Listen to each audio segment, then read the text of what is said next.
je vais t'aider sa voix. Alors que nous sommes en train de manger de son pain, quelqu'un a besoin d'attendre une parole. La parole, c'est tellement qui va défendre ta cause. La parole, c'est tellement qui va aller dans les combats. La parole, c'est tellement qui va te rassurer. Ah, Jésus. Ah, Yahweh.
sur l'équilibre.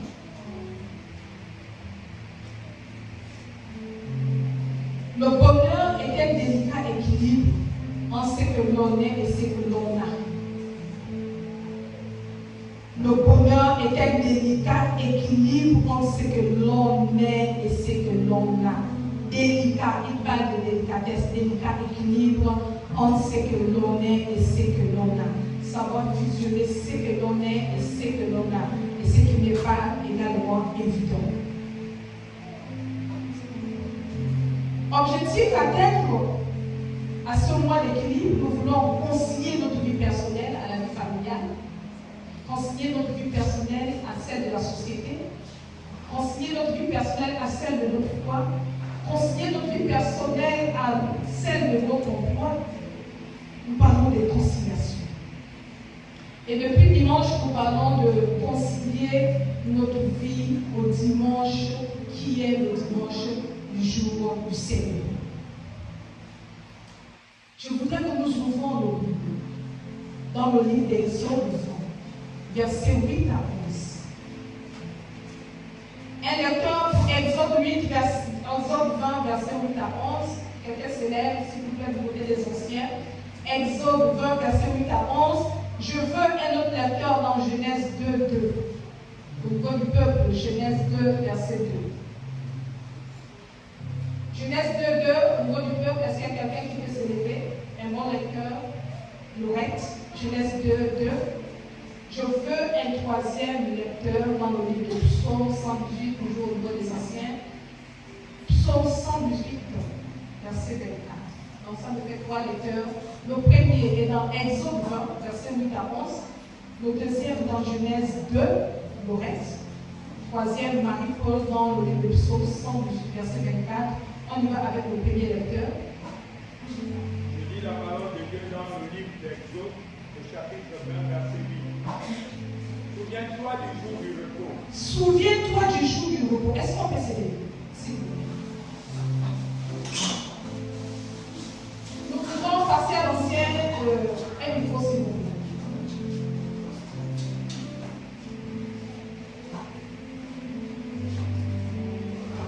Nous voulons répéter après lui. Souviens-toi du jour du repos. Ensemble. Souviens-toi du jour. Nous sommes nombreux. Est-ce qu'on peut mettre le volume? On y va ancien. Souviens-toi du jour du repos. Souviens-toi du jour du repos. Pour le sanctifier. Pour le sanctifier. Tu travailleras 6 jours. Tu travailleras 6 jours. Et tu feras tout ton ouvrage. Et tu feras tout ton ouvrage. Mais le 7e jour. Mais le 7e jour. Est le jour du repos de l'Éternel. Est le jour du repos de l'Éternel. Ton Dieu. Ton Dieu. Tu ne feras aucun ouvrage. Tu ne feras aucun ouvrage. Ni toi. Ni toi. Ni ton fils. Ni ton fils. Ni ta fille. Ni ta fille. Ni ton serviteur. Ni ton serviteur. Ni ta servante. Ni ta servante. Ni ton bétail. Ni ton bétail. Ni l'étranger qui est dans tes ports. Ni l'étranger qui est dans tes ports. Car en 6 jours, Car en 6 jours, l'Éternel a fait les cieux, l'Éternel a fait les cieux, la terre et la mer, la terre et la mer, et tout ce qui est contenu. et tout ce qui est contenu. Et il s'est reposé le 7e jour. Et il s'est reposé le 7e jour. C'est pourquoi l'Éternel a béni C'est pourquoi l'Éternel a béni le jour du repos et l'a sanctifié. le jour du repos et l'a sanctifié. Amen. Restons debout, le micro circule pour la deuxième lecture de Genèse 2, 2, rapidement, avec Noël.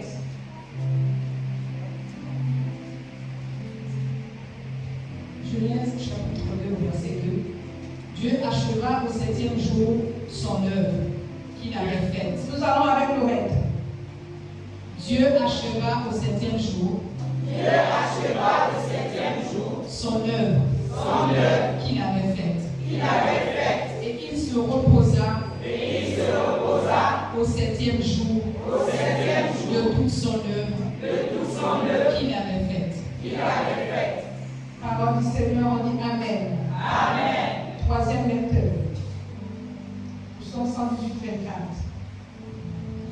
Psaume 118, 24. C'est ici la journée que l'Éternel a faite. Ensemble, C'est ici la journée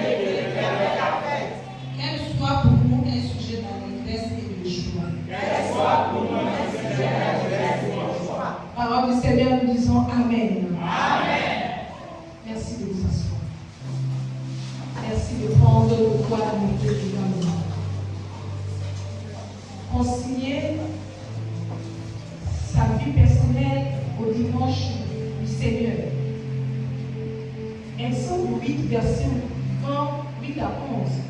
Souviens-toi du jour du repos pour le sanctifier. Tu travailleras 6 jours et tu feras ton ouvrage. Mais le 7e jour est le jour du repos de l'Éternel, ton Dieu. Tu ne feras aucun ouvrage. Quelqu'un dit ni moi. On y va ensemble, ni moi. Ni moi. Répétez après moi, aucun ouvrage. Aucun ouvrage. Je ne comprends pas, aucun ouvrage. Aucun ouvrage. Ni moi. Ni moi. Ni mon fils. Ni mon fils. Ni ma fille. Ni ma fille. Ni mon serviteur. Ni mon serviteur. Ni ma servante. Ni ma servante. Ni mon bétail. Ni mon Ni bétail. l'étranger qui est dans ma maison. Ni l'étranger qui est dans ma maison. Car en 6 jours l'Éternel a fait les cieux, la terre et la mer et tout ce qui est contenu. Et il s'est reposé le 7e jour. C'est pourquoi l'Éternel a béni le jour du repos et l'a sanctifié. Nous parlons du dimanche. Le dimanche est le jour du repos du Seigneur. Genèse 2, Dieu acheva au 7e jour son œuvre qu'il avait faite et il se reposa au 7e jour de toute son œuvre qu'il avait faite. Donc le dimanche n'appartient pas à qui? Ça n'appartient pas à qui? Pardon? Le dimanche n'appartient pas à qui? J'ai commencé cet enseignement dimanche, mercredi dernier. C'est pourquoi je vous demande de m'aider. Le dimanche appartient à qui à votre terre? Il appartient à qui? À Dieu. Pourquoi? Pardon? Parce que c'est le jour du Seigneur, parce que c'est le jour où il s'est reposé. Je disais que quand on parle de repos, il s'est reposé, ce n'est pas que Dieu est allé dormir. Souvent, lorsque nous interprétons, disons que Dieu s'est reposé, on a l'impression qu'il a mis son lit et ensuite il est en train de ronfler. Non, c'était la cessation de toute activité. Ça veut dire qu'en 6 jours, Dieu a travaillé, il a fini de travailler, il a donné des orientations, il a demandé à l'homme de prendre la main de relais. Mais le 7e jour, il s'est reposé, donc il y a eu cessation de toute activité, il a cessé de tout créer. Mais pourquoi? Parce qu'il est rentré dans ce qu'on appelle la libération de son œuvre. Donc nous sommes l'œuvre du Seigneur, nous sommes l'ouvrage de Dieu. Et Dieu est dans la libération. Alors qu'il te regarde, il est content dans les cieux de savoir que Judith, je l'ai créé en mon image. Alors qu'il regarde ta famille, il est content de regarder ta famille et de dire que j'ai créé cette famille en mon image. Donc nous on parle de la cessation de toute activité. Il dit ici en Psaume 20, verset 8, souviens-toi du jour du repos. Le Seigneur nous amène à quoi? Au souvenir. Donc chaque chrétien, dès lors que vous avez accepté Jésus comme sauveur de votre Seigneur et que vous avez décidé de le suivre parce qu'il est votre maître, il vous garde ce qu'on appelle le souvenir. Souviens-toi d'où j'étais tiré. Avant que Dieu ne vienne à l'église, qui étais-tu? Dans quel état Dieu t'a-t-il pris? Il y a certains que Dieu a pris lorsqu'ils étaient au bout de la mort. Il te dit, souviens-toi quand tu étais au bout de la mort et que je t'ai amené dans ma maison. Il y a certains que Dieu a appelés qui étaient stériles et qui pleuraient face à la stérilité. Dieu leur a donné des enfants. Souviens-toi de ce jour. Souviens-toi alors que tu étais abandonné par la famille et j'étais la seule personne à souvenir dans ton cœur, je t'aime. Souviens-toi de ce jour. Souviens-toi parce que tu étais en manque d'informations. Il te manquait certaines informations concernant ta vie et je t'ai donné ces informations. Souviens-toi de ce jour. Souviens-toi alors qu'il te manquait la paix. Il y a des gens qui sont venus à l'église parce qu'ils leur manquaient la paix. Ils n'ont pas, ils ont de l'argent, ils ont le travail, ils n'ont pas de paix. Souviens-toi de ce jour. Donc il dit à son peuple, il dit à Israël, souvenez-vous du jour où je vous ai sorti de la maison de servitude. Je vous ai sorti de la maison des femmes, la maison de servitude. Donc, vous devez garder en mémoire nos souvenirs. Voyez-vous, Église, lorsque l'homme perd le souvenir,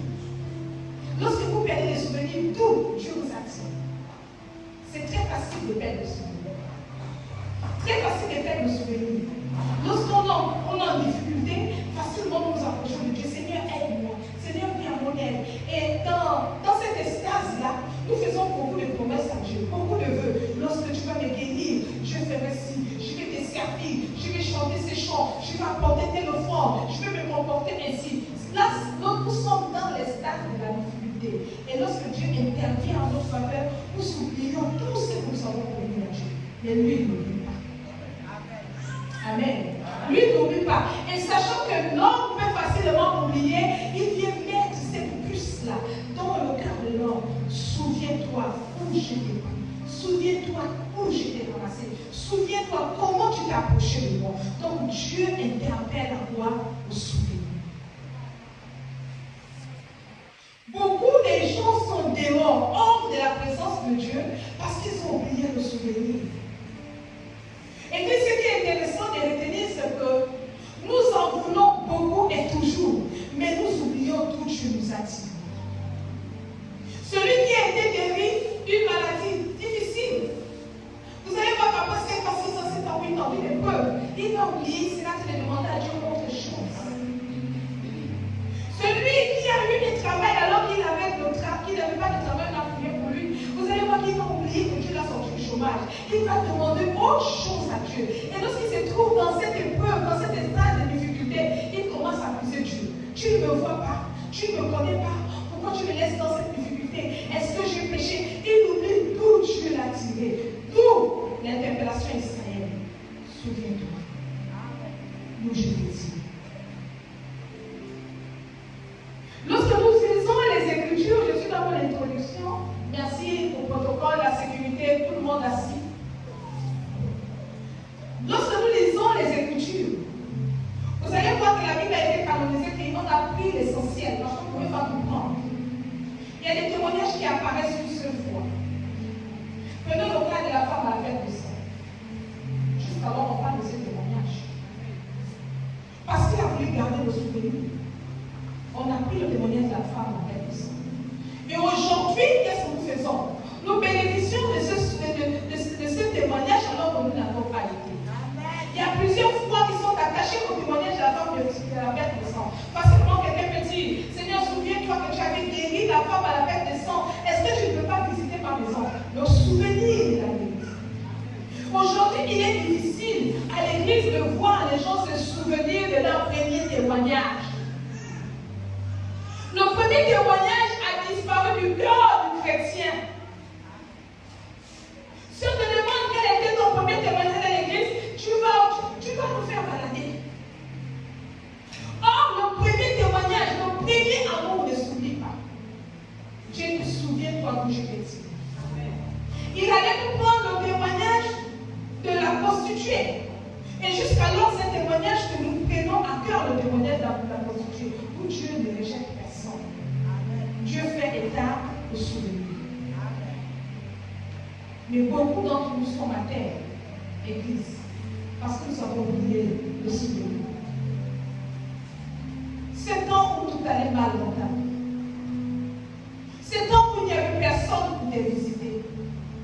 7 ans où tu te sentais abandonné par un esprit de mari et de femme de nuit. 7 ans où tu avais une maladie grave. Et là, voici quelqu'un qui vient te porter secours. Qu'est-ce qu'il attend de toi? C'est que tu t'en souviens toujours. Tout comme nos enfants qui sont dans nos maisons, ce que nous attendons de nos enfants, c'est la reconnaissance. Même s'ils ne peuvent pas reconstruire une maison, mais nous voulons que nos enfants reconnaissent que c'est moi la mère, c'est moi le père, qui ne nous est jamais là où il est sorti. Un enfant qui nous là où il est sorti, parce que c'est une maison en paille, et il habite dans une grande maison. Il n'est pas digne d'être appelé enfant de quelqu'un. Dieu dit souviens-toi d'où il a sorti. Alors qu'il parle du souvenir, il dit souviens-toi du jour du repos. Pourquoi? Pour le sanctifier. Amen. Et qu'est-ce que le dimanche ne t'appartient pas? Père de famille, le dimanche ne t'appartient pas. Mère de famille, le dimanche ne t'appartient pas. Le dimanche appartient à Dieu. Et il a donné le dimanche à l'homme pour le sanctifier.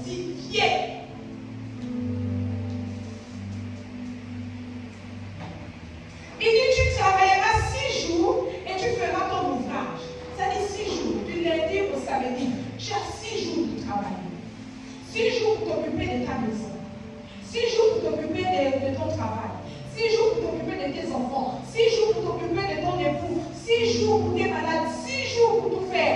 Mais il dit, quand on arrive au dimanche, il dit attention. Il dit attention.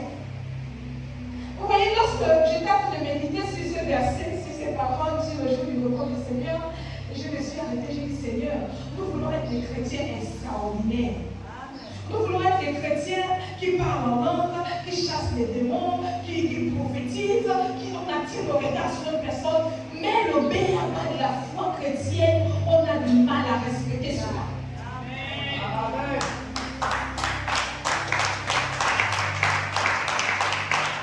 Nous voulons avoir des grands songes, Église. Des grands songes. On se lève le matin, oh ma femme, Dieu m'a parlé. C'est bien. Je ne dis pas que c'est mauvais.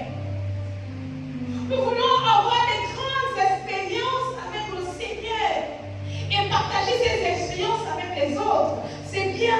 Je ne dis pas le contraire. Mais il y a quelque chose qui appartient à nous, les enfants de Dieu. Il y a quelque chose dont nous devons savoir. C'est que Dieu voudrait que nous respectons le BAB. Le BAB, c'est-à-dire que l'alphabet biblique là. L'alphabet biblique pour un chrétien doit être de nouveau. Un chrétien doit être baptisé.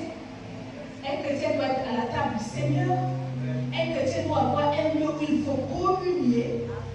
Un chrétien doit lire la Bible, méditer. Un chrétien doit grandir dans sa foi. Un chrétien doit payer sa dîme. Un chrétien doit payer son offrande. Un chrétien doit visiter les malades, doit visiter les orphelins. Un chrétien doit servir dans la maison du Seigneur en attendant sa venue. Voyez-vous, le béaba, ça, le simple là.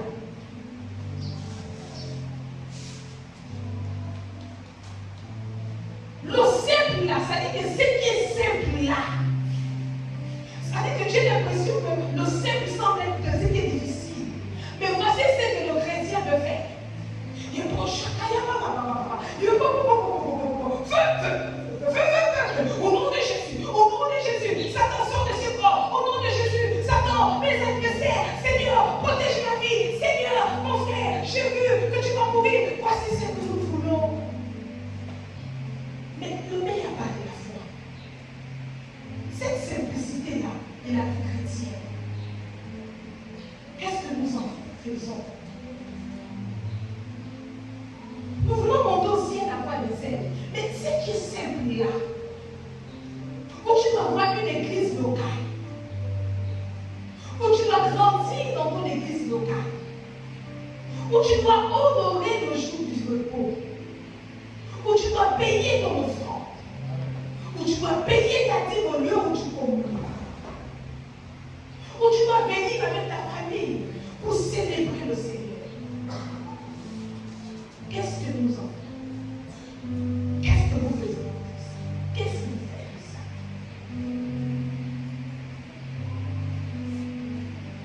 Tu es absent du lundi au dimanche.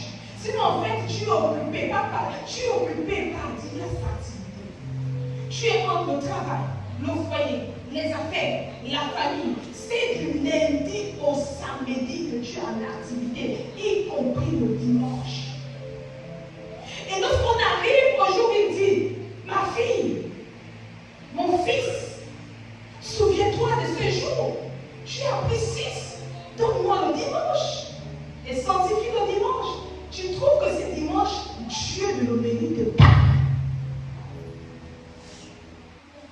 Tu trouves que c'est dimanche, c'est le dimanche Facebook. C'est le dimanche TikTok. C'est le dimanche Google. C'est le dimanche où on a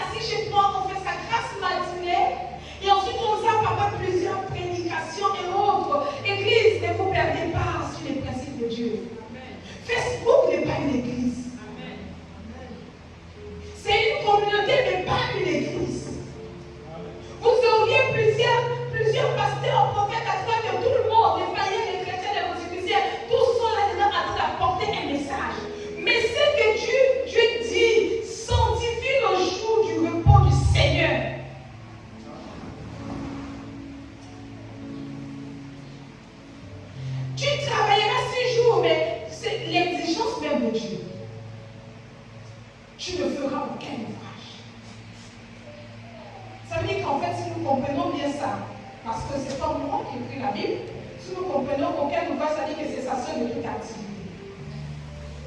Logiquement, cessation de toute activité.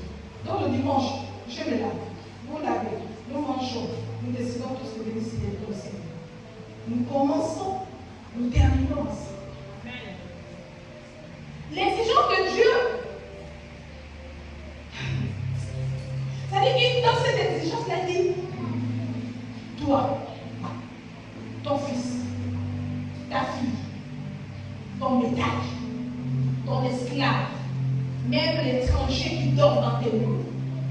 C'est-à-dire que si tu es un visiteur qui vient de l'étranger et il demande ton hospitalité, lorsqu'il rentre chez toi, Dieu voudrait que le visiteur devienne un adorateur.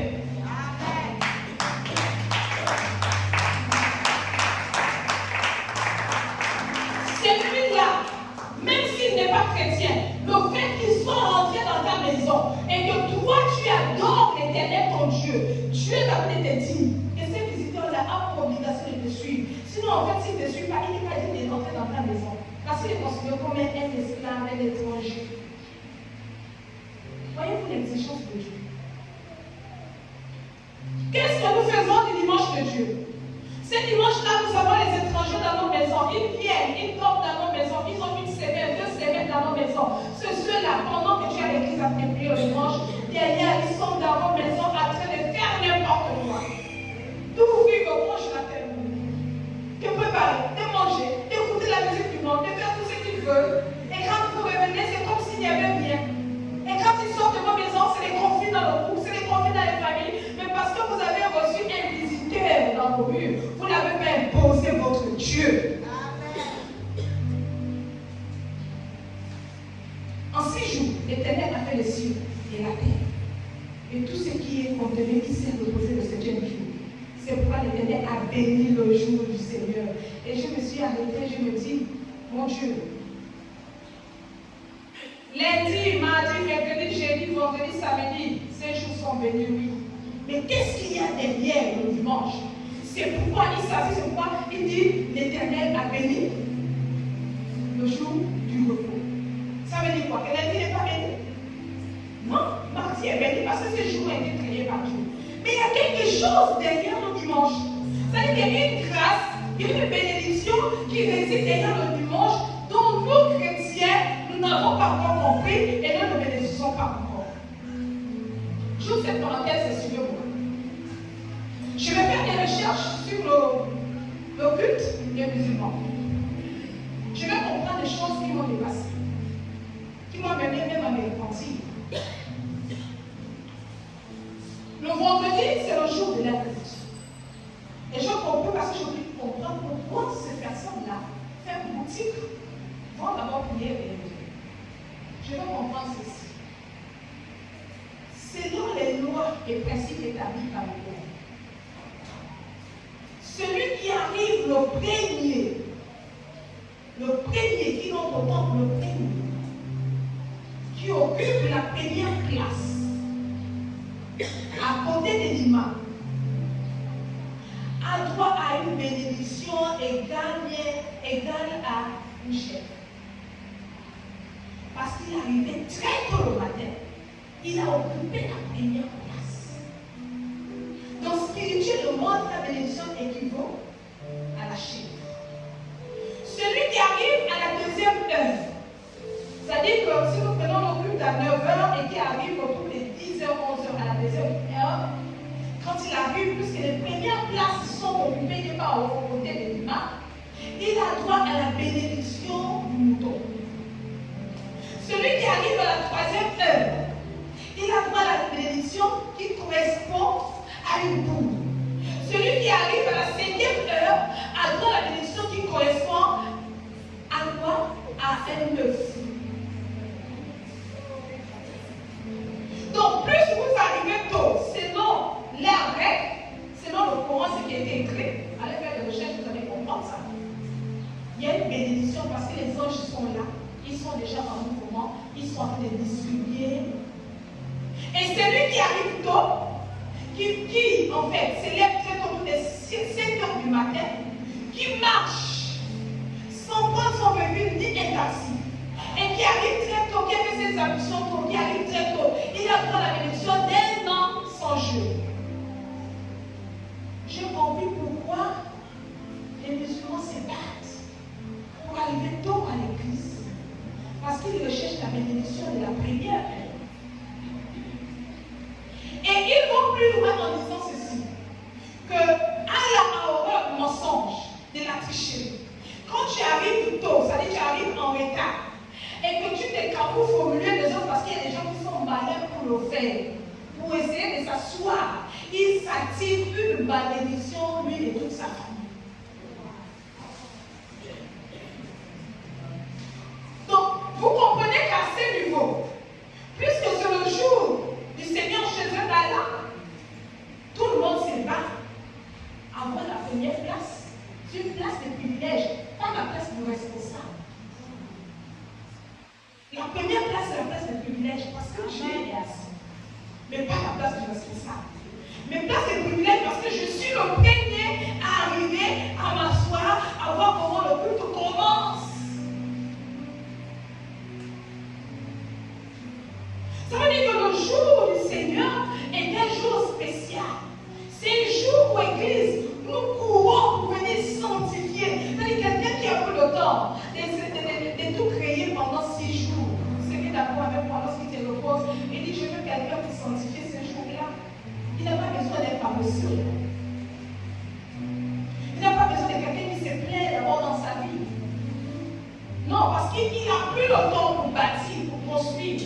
Et il dit sanctifie seulement. Donc il n'a pas besoin d'un paresseux. Il n'a pas besoin de quelqu'un qui arrive en retard pour sanctifier son jour. Il a besoin de quelqu'un qui a compris ce que c'est le jour du Seigneur. Pourquoi il faut arriver tôt, quelle est la place qu'il faut prendre, comment il faut l'adorer, comment il faut louer, comment il faut préparer son offrande. Le jour du Seigneur. Amen. Puisque ce jour, il est très important. Le psaume 118, 24 nous dit, c'est la journée que l'Éternel a faite, qu'elle soit pour nous un sujet d'allégresse et de joie. C'est la journée que l'Éternel a faite, que l'Éternel a faite, qu'elle soit pour nous un sujet de joie, un sujet de joie. C'est la journée que l'Éternel a faite, qu'elle soit pour nous un sujet de joie. C'est la journée que l'Éternel a faite, que l'Éternel a faite, qu'elle soit pour nous un sujet de joie, un sujet de joie. Puisque c'est la journée que l'Éternel a faite, cher ministre de Dieu, cette journée est censée être pardon, journée de joie. Donc vous et moi, lorsque nous arrivons dans la maison de Dieu, ce qui vous est, c'est que nous oublions nos fardeaux. Nous oublions nos fardeaux. Nous jetons nos fardeaux. Rien que pour venir l'adorer. Rien que pour venir reconnaître ce qu'il est. Seigneur, merci. Merci pour la vie que tu m'as donnée. Merci pour les enfants merveilleux que tu m'as donnés. Merci pour l'époux que tu m'as donné. Seigneur, alors que j'ai cherché le mariage, je ne sais pas ce c'était. Je ne savais pas que j'allais me marier un jour. Mais tu m'as donné ce temps. Il semblait difficile, mais tu me l'as donné. Tu as permis ce mariage. Seigneur, merci. Je sanctifie le jour du Seigneur. Merci parce que mes enfants apprennent bien. Je sanctifie le jour du Seigneur. Merci Seigneur parce que c'est vrai que je suis malade. Mais j'ai eu la force de venir. Je sanctifie le jour du Seigneur. Merci Saint-Esprit de Dieu parce que nous avons trouvé le roi de tout le roi, manger le roi. Je sanctifie le jour du Seigneur. C'est la journée que l'Éternel a faite. Deutéronome 5, verset 12 dit, observe le jour du repos pour le sanctifier, comme l'Éternel ton Dieu te l'a ordonné, sous instruction du Seigneur. Deutéronome 5, 12 dit, observe mon frère, observe mon fils, le jour du repos, ce jour où Dieu s'est reposé. Pour le sanctifier, donné, comme l'Éternel Dieu te l'a envoyé. Suivez-moi un instant, s'il vous plaît. Lève-moi la main. Vous savez, celui qui peut mieux sanctifier le jour du Seigneur, qui peut accepter d'abandonner sa maison, d'abandonner son confort, d'abandonner tout, de prendre ses enfants, peu importe les difficultés, pour venir dans la maison du Seigneur et dire que le dimanche appartient à Dieu, je dois le sanctifier. C'est celui qui connaît son Dieu. Ceux qui connaissent leur Dieu agiront avec fermeté. Ceux qui connaissent leur Dieu agiront avec fermeté. Tu n'as aucune raison valable, sauf raison de maladie. Peut-être de voyage, mais même quand tu es en voyage, tu sais qu'il y a une église quelque part. Jour du Seigneur, tu vas le sentir. Amen. Sinon, si tu n'es pas malade, tu n'as aucune raison valable, même si c'est un Dieu. Il dit laissez les morts enterrer les morts. Tu vas d'abord sanctifier le jour du Seigneur, puis tu vas enterrer les morts.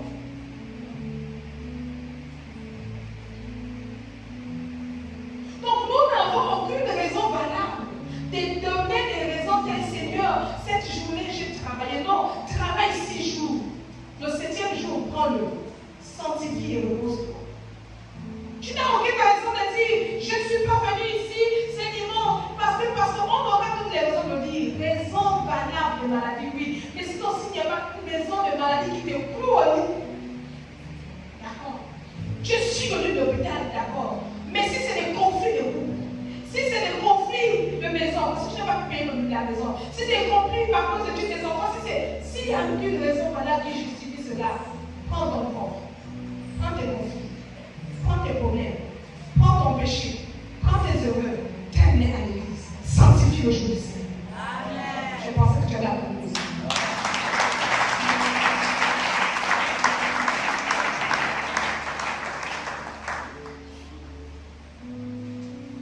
Exode 31, verset 13 dit, parle aux enfants d'Israël et dis-leur, vous ne manquerez pas d'observer mes sabbats, car ce sera entre moi et vous, et parmi vos descendants, un signe auquel on connaîtra que je suis l'Éternel, votre Dieu, qui vous a sanctifié.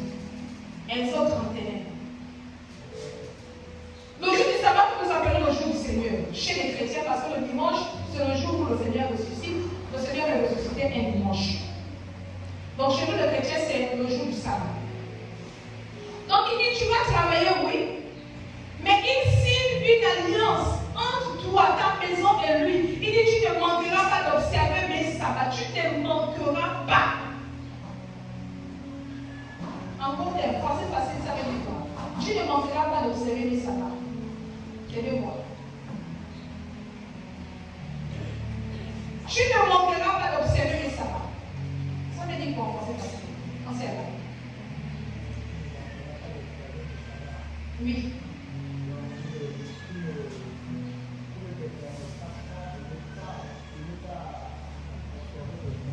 Tu ne te permettras pas de ne pas être au culte le dimanche. Et tu ne manqueras pas d'observer mes sabbats. C'est Exode 31, 13. Donc tu ne te permettras pas, tu n'as aucune erreur de ne pas être présent le jour du repos du Seigneur. Ni toi, ni l'esclave, ni la servante, ni tes enfants, même pas le bébé qui vient de naître. La suite dit, car ce sera entre moi et vous, et parmi vos descendants, c'est-à-dire de génération en génération, un signe auquel on connaîtra que je suis l'Éternel, c'est signe d'alliance. Pour que l'on puisse reconnaître qu'il est l'Éternel dans ta vie, ne manque pas d'observer le jour du Seigneur. Ta maison ne doit pas manquer d'observer le jour du Seigneur.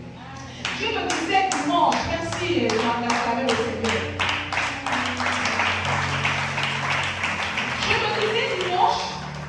Je disais dimanche, quand c'est dimanche, mercredi, dans la poursuite de cet enseignement, je disais que pour les couples dont l'un des partenaires n'est pas chrétien, vous devez avoir mal au cœur. Et ça va être votre combat. Lorsque l'un de vos partenaires n'est pas assis à côté de vous. Lorsque tu prends tes enfants et que ton époux est en train de dormir, parce que tu as tissé alliance avec Dieu, et tu lui as dit, je vais observer le sabbat. Ma maison et moi, selon les règles de ta matin et que ton époux est en train de ronfler, ton cœur doit être en train de saigner. Parce que vous ratez quelque chose, une prescription du Seigneur.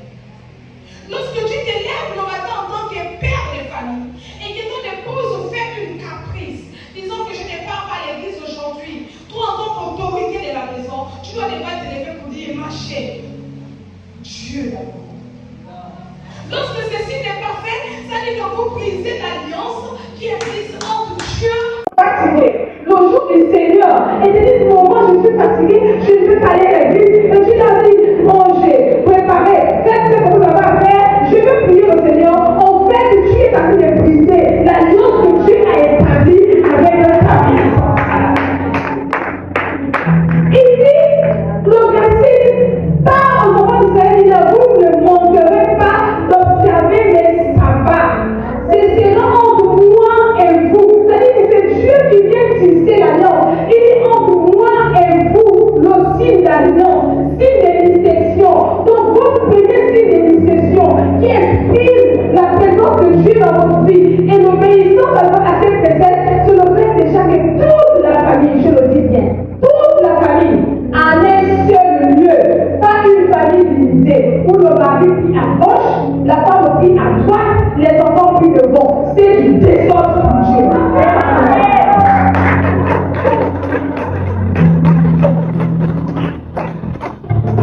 Sinon, entendez-vous dire dans l'église de Dieu dans communier pour écouter la même parole. Parce que le jour du Seigneur, c'est le jour où la famille se lève. Je le disais avec les adorations, se lève avec l'offrande. La famille se lève avec un sujet de prière. Voici notre sujet de prière les familles. Seigneur, nous voulons que ce mois-ci, tu guérisses papa, tu guérisses maman, tu nous visites. Alors que vous êtes en train de prier ainsi, Dieu descend au milieu de 2 ou 3. Le 2 ou 3 n'est pas le désordre de séparation.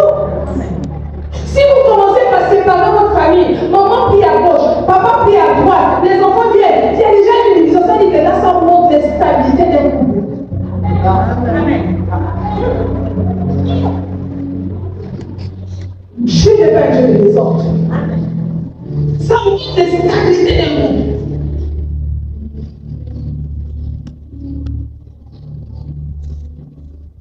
Je veux prendre ce témoignage. Avant, on l'a déjà entendu ici. À l'époque, il est marié. Et il y a des conflits dans ce groupe. Fanny vient de retrouver ici, à l'époque, il est chez l'enseignement de Dieu. Et je suis en train de suivre avant avec notre père. On va demander dans Fanny. Je demande à Fanny de retrouver l'église. Elle dit, j'ai appelé l'enseignement de Dieu. Parce que c'est une seule enfant. J'ai des enfants ici. Qu'est-ce qu'on fait? Parce que le monsieur va passer pour déjà le conflit. Dieu permettra que c'est retourne. Ok. Tout ce que nous on voulait, c'était de concilier ces couples. Pour qu'ils écoutent la même voix. Qu'ils se mettent à méditer, à prier ensemble. Mais le fait d'être ici et là, et avoir plusieurs conseillers, ce couple a fini à divorcer. Amen. Le premier témoignage qu'il a rendu ici, c'était si j'avais écouté ce que maman voulait avec papa, je n'aurais pas divorcé. Faites attention aux pièges des églises. Vous savez, je l'ai compris plus tôt. Je l'ai compris plus tôt lorsque j'entretenais. Et puis les gens arrivaient. J'ai toujours envoyé les gens dans les assemblées. C'était notre premier moment. Pourquoi tu le fais, maman? Pourquoi tu le fais? Dans mon cabinet, je reçois plus de personnes de l'extérieur. Je l'ai compris plutôt que arracher quelqu'un de sa volonté parce que je dois faire un sourire. Je dois venir tous les dimanches, je te fais le sourire. Ça, c'est la tricherie. Parce que quand la personne arrive comme le deuxième dimanche, un deuxième dimanche, un troisième dimanche, il commence à faire la différence, il commence à s'attacher. Ça, c'est la tricherie. Je l'ai compris plutôt qu'en le faisant, l'enfant va rester là parce qu'il va suivre ton option. Après l'habitude, ça va s'installer 3, 4, 5 ans. Il y a toujours une rupture, ça fait des minutes. J'ai compris plutôt de laisser la liberté à qui veut. C'est pourquoi lorsque quelqu'un décide de sortir des liens, je n'ai pas de déchirure. Je comprends que tu as fait ton temps. Si c'est le moment des parties, je l'ai compris plutôt. Faites attention, je m'adresse sur cette parenthèse au couple. Faites attention de manger dans 2 assiettes différentes. Faites